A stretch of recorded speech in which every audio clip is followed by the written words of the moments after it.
guys, this is BerserkChip, and welcome to the Sandrock Basic Guide for Gundam Battle Assault 2, Part 2.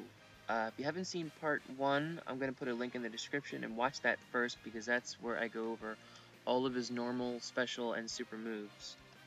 And you're going to want to need to know what those are in order to understand what I'm talking about in this video, because I'm about to go over basically how to use Sandrock effectively in battle and his pros and cons. I'm going to go over pros and cons first. Cons, doesn't really have a lot of good damage. His combos don't really go that far, and his super doesn't do that much damage unless you overlap it with other special moves, and that's really only against the giant enemies like Big Zom and Uzil. And not a lot of people who play this game allow you to use them competitively, so I don't know how viable that'll be. It'll certainly help you in Time Attack B if you're just playing by yourself. But yeah, he doesn't really have a lot of damage. It's not as bad as guys like Maxter, where you really have to work for the damage, but you do have to work. But the pros will make up for that. Another con, he's not particularly as mobile as characters like Wing Zero or the Zaku 2S, or the Ball, or really he's not very fast. And his normals are pretty blasé. His specials, I think, make up for that, but yeah. So those are his cons. His pros, he's a very, very good mid-range character. Oh, another con.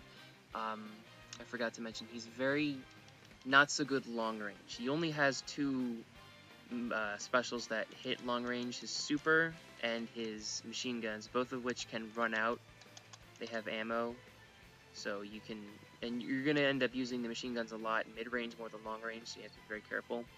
So when your opponent goes away long range, either to just get away from your mid and close range attacks, or if they happen to be a long range character like Wing Zero or fucking Heavy Arms, then what you're gonna have to do is dash in and find a way to get in that way, and that's not always a good scenario to be in. So if you're using Sandrock, you're gonna want to keep your opponent either mid range or close range. Especially mid-range, because that's when you really lock in your opponent. Okay. Pros, he has a very good overhead in the air. It doesn't knock you down, so you can continue to attack after you land it. His machine guns are pretty good.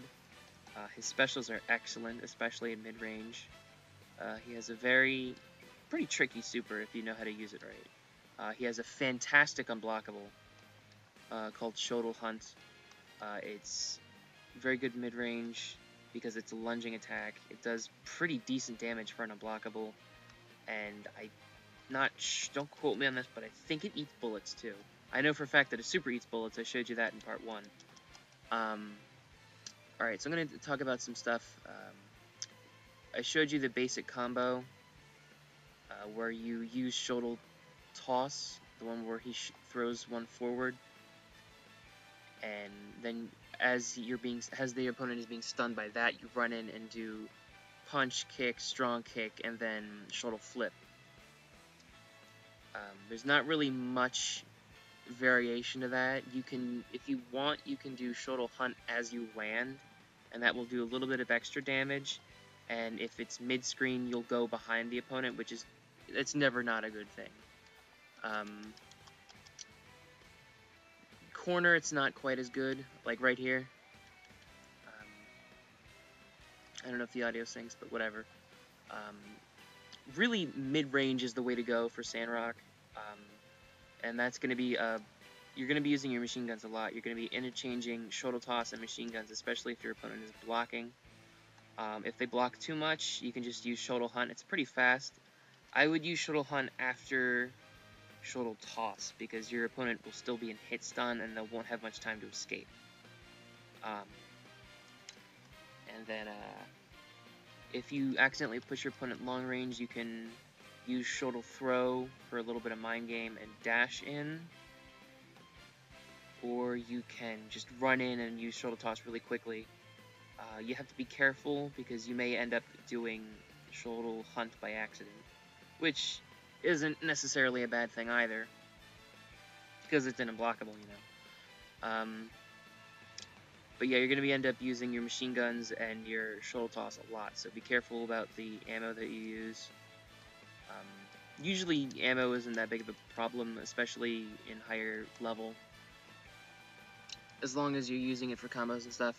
Oh, and your super also is really good to mix in with your mid-range game. Mixing that in with your machine guns and your Xolo Toss and Xolo Throw. He's got a lot of 4 projectiles, and then add that with Xolo Hunt. That's just a lot of, it's just a very big barrage that you can throw at your opponent, which is interesting because he doesn't really have as many special moves, or moves in general, as a lot of the other Gundams do. Like Wing has a lot of tools, RX-78 has a lot of tools. Sandrock doesn't have a lot of tools, but if you use them all in unison, he can be a very good character and lock your opponent in place and do a lot of really big damage. He has this one particular move. I think it's just cheating the CPU, because I think you can dash out of it. But when you knock your opponent down in the corner, I think you can do light kick low into Xolo Hunt, and they'll be stuck. If they don't have a boost, I know for a fact they'll be stuck. But if they have a boost, I think I could just jump out of it. Xolo Throw is really good against giant enemies like Big Zom, New Zeal, even Dark Gundam and Psycho Gundam, although they can block. But even then, you're locking them in place, and they can't do the really damaging moves that they want to do. You have to be careful when doing this strategy against Big Zom and New Zeal, because they can still attack because they can't block. But you're slowing them down by doing this, because it's a continuous barrage when you're doing Xolo Throw on them. Because what it is, it's an arcing attack. And then you can, if you combine that with your super, that's basically an instant overheat. So you can do like a lot of damage and kill guys like Big Zom and New Zeal really quickly with Sandrock, which is really cool. I don't know how that's viable, how viable that is in competitive play. A lot of the people that I know who play this game really kind of ban Big Zom and New Zeal. They aren't really that great characters when you get to the thick of it. So maybe, I don't know, maybe I'll do a little guide for those two, and then maybe we can have them not be so banned. But yeah, that's basically the strategy for Sandrock. Be quick, efficient. Try to get in mid-range or close range. Don't be too far away from your opponent, and just barrage. Just throw whatever you can at them and try to trip them up. And once you do, you can do pretty decent damage. So that's how you play Sandrock. There's a little bit more to it than that, but that's what I'm going to tell you. This is BerserkChip signing out. Next time I'm going to do a guide for Wing 0. So stay tuned for that, and then also I have a bunch of machinima stuff coming up and fan dubs, so